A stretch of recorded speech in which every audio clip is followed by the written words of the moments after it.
Nous, on est de Toulon, en Méditerranée.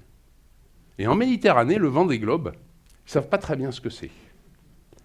Ça s'écrit Vendée Globe, en 3 mots.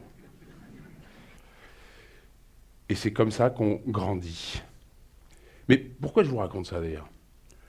Parce que quand j'ai pris la décision de faire le Vendée Globe, les premières personnes à qui j'en ai parlé, c'est à ma famille. C'est à eux, c'est avec eux et c'est grâce à eux que j'ai pris le départ du Vendée Globe. Ça se passe en plein milieu de l'océan Indien. L'océan Indien, c'est là où ne vivent que les albatros. C'est le territoire de l'ombre. C'est, on dit dans les 40e rugissants, il n'y a plus de loi.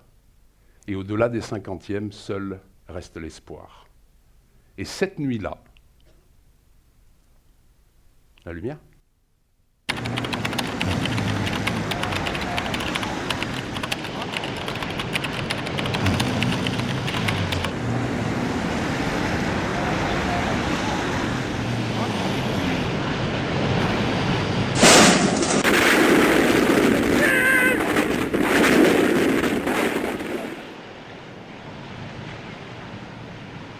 Cette nuit-là, mon bateau se retourne par une vague monstrueuse.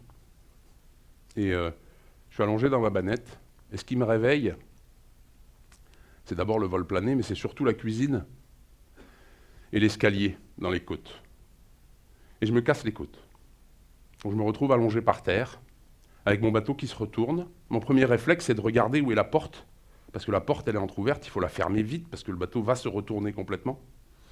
Et regarder où est la balise de détresse. Repérer ça avant qu'il fasse nuit noire dans le bateau, avant qu'on perde l'électricité. Et cette histoire, qui est le moment le plus pénible du Vendée Globe, le plus dur, c'est aussi l'histoire la plus belle, parce que on a chacun en nous la force de pouvoir avancer pas à pas. Tant qu'on n'est pas mort, on est toujours vivant, donc on avance.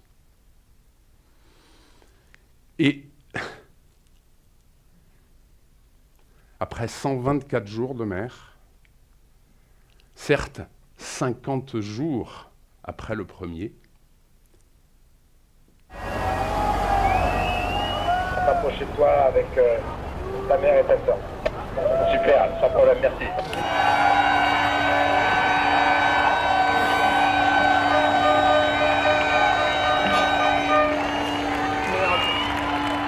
C'est une monstrueuse victoire pour moi, tu vois, d'y être arrivé, quoi, d'avoir coupé cette ligne d'arrivée.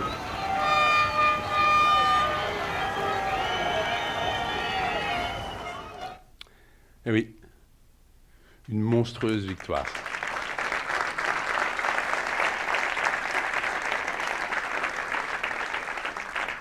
Avec cette formidable caisse de résonance qu'est le Vendée Globe, je pense qu'on a une vraie histoire à raconter. J'espère qu'on va y arriver.